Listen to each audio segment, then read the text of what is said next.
Hello everyone, my name is Sarang and welcome to the Pharma Astra classes। तो आज की video में हम एक नए पॉइंट की शुरुआत करने वाले हैं जिसका नाम है formation and utilisation of ketone bodies. तो बढ़ते हैं उसके फर्स्ट पॉइंट के ऊपर। Ketone bodies are produced by liver and use as energy source when glucose is not available. तो ये एक अल्टरनेटिव सोर्स ऑफ एनर्जी की तरह बिहेव करता है जो कि हमारे लीवर के द्वारा प्रोड्यूस किया जाता है। अगर कीटोन कंपाउंड के बारे में देखेंगे तो कौन से कंपाउंड से या फिर जो कौन से कीटोन बॉडीज है जो कि हमारे हमारे ह्यूमन बॉडी में एग्जिस्ट करते हैं, तो वो रहेगा acetone, एसिटो acetate and beta hydroxy butyrate. उसके बाद नेक्स्ट पॉइंट है कीटोजेनेसिस, जिसका पहला पॉइंट है the process through which ketone bodies are synthesised is known as ketogenesis. तो ये एक ऐसी केमिकल रिएक्शन है, केमिकल मेटाबॉलिक रिएक्शन है जो कि हमारे बॉडी में परफॉर्म होती है कीटोन बॉडीज को सिंथेसाइज करने के लिए, उसी को हम कीटोजेनेसिस बोलते हैं।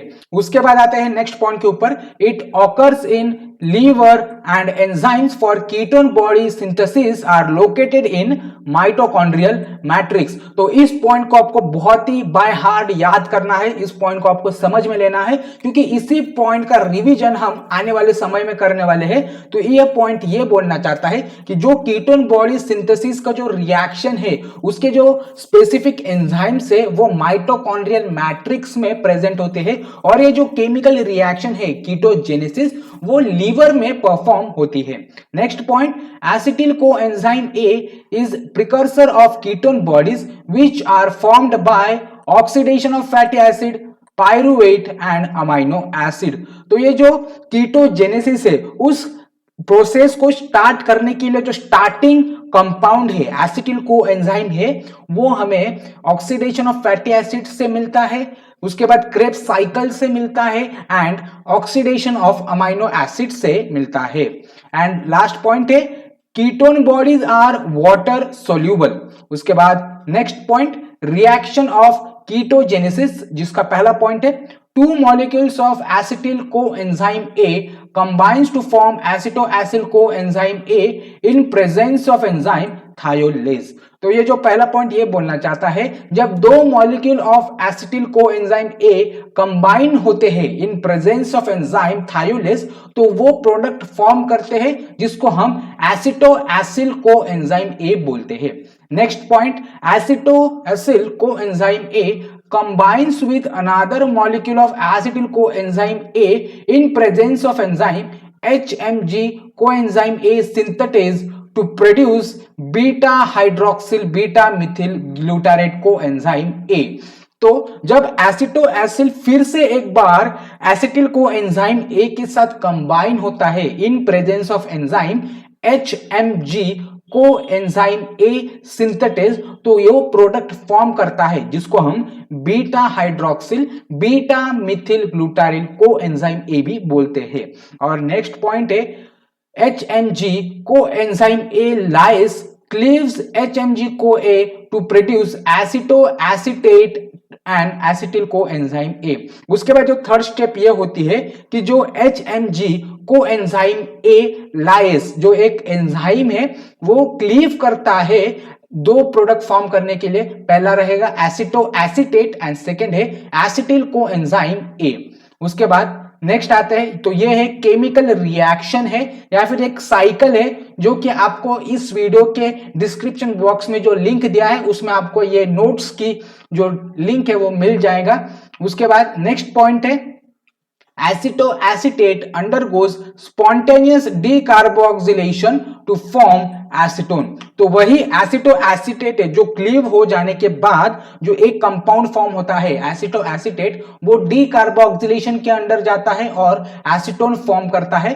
एसिटोएसिटेट can be reduced by dihydroxylation to form beta hydroxy butyrate, या फिर जो एसिटोएसिटेट है वो डाइहाइड्रोक्सिलेशन के अंडर भी जा सकता है to form beta hydroxy butyrate. उसके बाद next point, utilisation of ketone bodies, जिसका पहला पॉइंट है the ketone bodies being water soluble so it is easily transported from liver to various tissue। तो इसके पहले के पॉइंट में हमने डिस्कस किया था कि कीटोन बॉडीज वाटर सोल्यूबल होते हैं, उसी वाटर सोल्यूबिलिटी के वजह से वो कीटोन बॉडीज लीवर से अदर टिश्यूज या फिर अदर ऑर्गन के पास इजीली ट्रांसपोर्ट हो जाते हैं।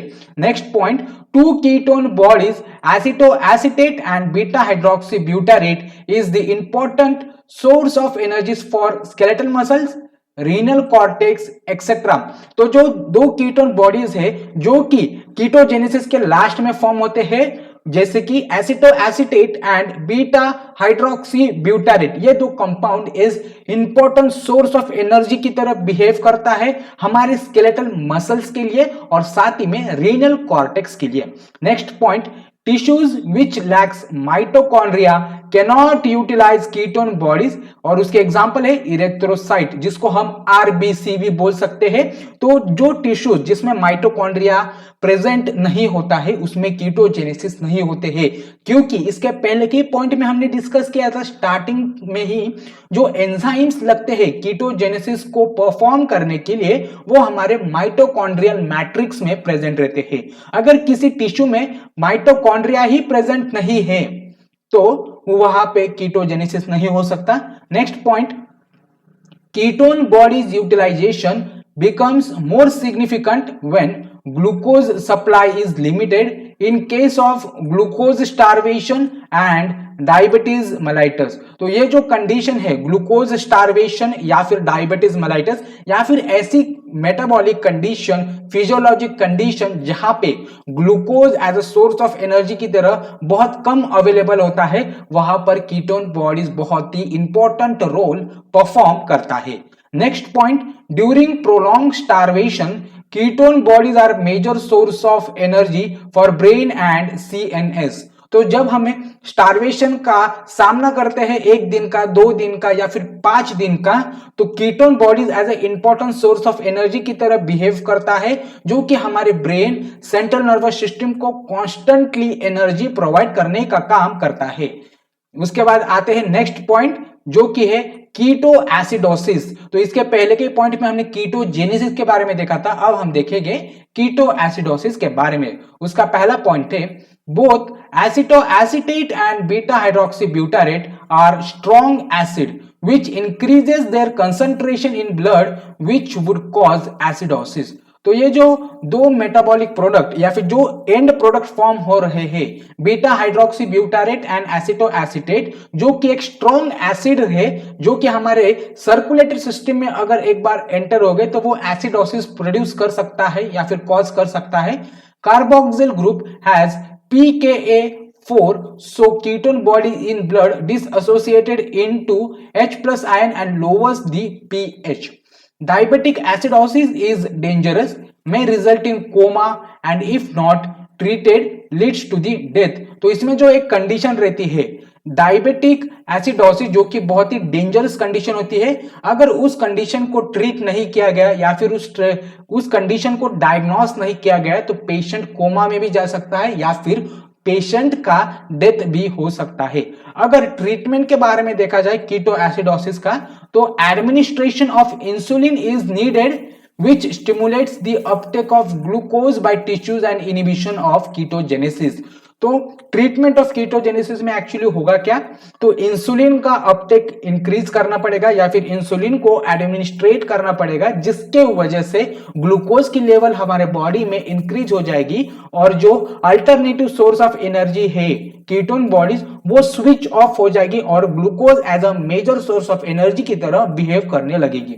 सो that for it today guys. तो अभी तक आपने लाइक नहीं किया है तो like, share and subscribe to the pharma Astra classes. अगर आपको किसी भी पॉइंट के ऊपर डाउट है तो आप मुझे बेझिझक होकर कमेंट सेक्शन में पूछ सकते हो, मैं पूरी कोशिश करूंगा कि आपका डाउट सॉल्व कर सकूं। Thank you.